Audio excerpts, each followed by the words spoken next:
Ambiance régénérée ici. Un café bien français, c'est là où on le trouve le plus de sympathie. On trouve beaucoup d'amitié. Où on ne fait pas de différence ni pour l'un ni pour l'autre. Pour le pauvre ni pour le riche.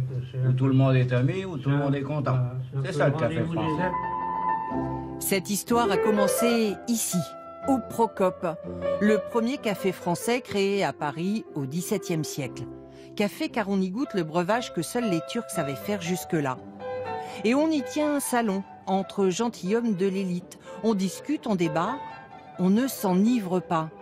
Fini les tavernes d'ivrogne et de débauche du Moyen-Âge.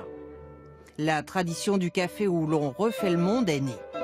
À l'ombre de ces temples chics de la causerie, un autre établissement va trouver sa place.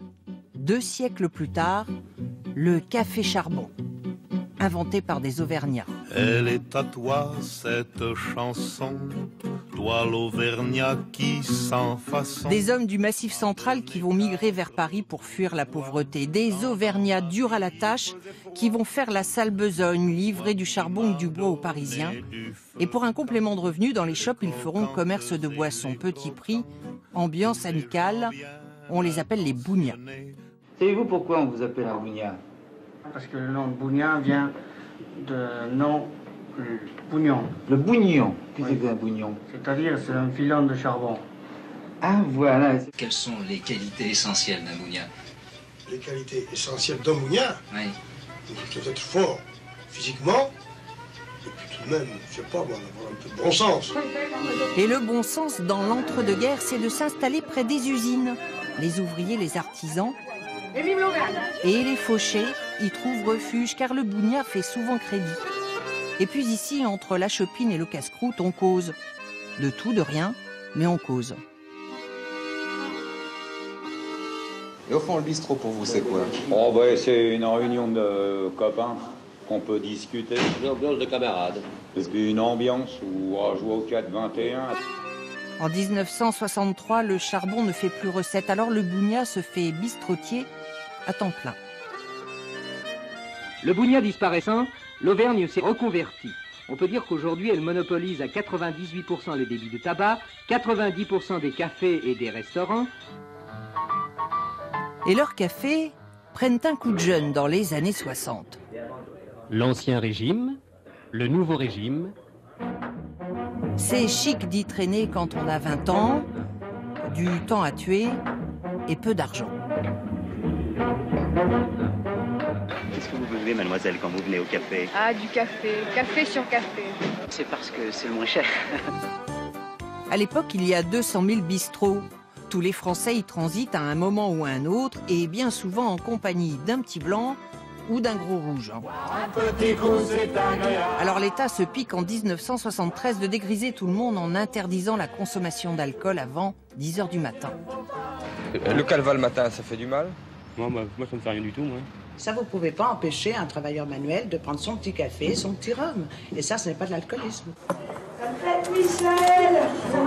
Oui, mais voilà, c'est pas la fête pour les cafetiers. 1983, première campagne nationale contre l'alcool, responsable de 50% des accidents de la route. Je vous en remets une demi. Non, merci. Un verre, ça va. 3 verres, bonjour les dégâts. Et c'est comme une mauvaise gueule de bois pour les bistrotiers. Un verre, ça va. 3 verres. Bonjour les dégâts. Et parfois, le troquet a mauvaise réputation. Ici, en caméra cachée, impossible de boire un café. Voilà l'argument du serveur. Mais il faut mettre une sous-tasse, il faut mettre une cuillère, il faut mettre un sucre. On perd 10 secondes. 10 secondes. C'est millions si on fait que du café. D'accord. On ne brasse plus 10 millions si on ne fait que du café.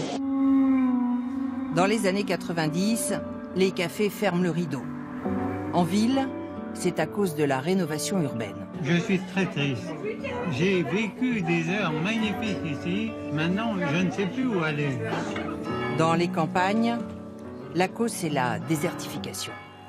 Dans un village, c'est comme vous étiez dans un désert sans oasis. C'est un peu le même problème. Dernier coup dur en 2008, interdiction de fumer dans les lieux publics, donc dans les cafés. C'est une baisse de 30% pour le bar. Ceux qui résistent se diversifient. Café à thème. À l'école de la poésie. Poésie. C'est le meilleur dans opéra ou même philo. Patricia. Café multifonction qui fait aussi épicerie ou boulangerie. Une petite baguette, 90 centimes. Dans les campagnes ou dans les villes, il ne reste plus que 36 000 bistrots en 2017.